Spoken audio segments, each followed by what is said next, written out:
জনাক special YouTube channel like কৰিব comment কৰিব আৰু ছাবস্ক্ৰাইব কৰিব আৰু ওচৰতে ঘণ্টাটো দবাই দিব।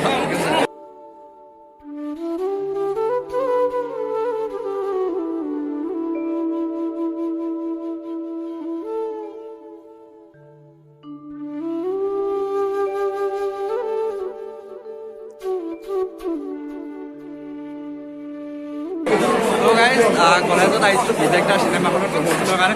চিনেমাখনৰ বিবেক মাতছে চিনেমাখন এতিয়া ওলাবম বোলা 9 ডিচেম্বৰ ৰিলিজ হ'বলৈ গৈ আছে আৰু বহুত আশাবাদী কাৰণ মোৰ ইতিমধ্যে দুখনকৈ চিনেমা ঘটনাকাণ্ড চলি আছে গতিকে ৰাইজে বহুত সহযোগ কৰিছে চাবলৈ আহিছে এইখন চিনেমালৈ আপোনালোকে আহিব 9 ডিচেম্বৰত বোলা বম বোলা লাগি যাব আৰু আপোনালোকে চাব জনাক স্পেচিয়েল ইউটিউব চেনেল লাইক কৰিব কমেণ্ট কৰিব আৰু ছাবস্ক্ৰাইব কৰিব আৰু ওচৰতে ঘণ্টাটো দবাই দিব।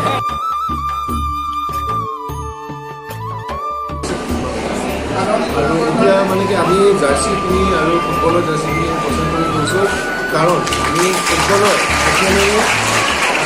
আমি এখন চিনেমা এটা মেছেজ দিব বিচাৰিছোঁ যে অসমৰ ফুটবল যাতে যিটো গ্ৰ'থ সেইটো যাতে বাঢ়ি যায় আৰু দাদাহঁতৰ বোলা বম বোলা চিনেমাখনৰ প্ৰমোচনৰ কাৰণে ৰহা কলেজত আহিছিলে আৰু তেখেতলোকক লগ কৰিবৰ কাৰণে আহিলোঁ এটা চিনেমাখনৰ বিষয়ে অকণমান এটা খুব ধুনীয়া কমেডি চিনেমা আহি আছে চন্দ্ৰপুৰ চাওক ভোলা বম ভোলা 9 ডিচেম্বৰত সকলোৱে আদৰি ল'ব বুলি খুব আশা আশা থাকিলে অসমৰ সকলো ধৰণৰ চিনেমা লাগিব আপোনালোকে 9 ডিচেম্বৰত গৈ চাব বুলি আশা থাকিলে চিনেমাখনৰ নাম ভোলা বম ভোলা 9 ডিচেম্বৰ কোনে যাতে নাপায় আৰু ডাঙৰ কথা দীপলীনা আছে এইখনত দীপলীনা বা গান গোৱা শুনিছে এইবাৰ আকৌ এবাৰ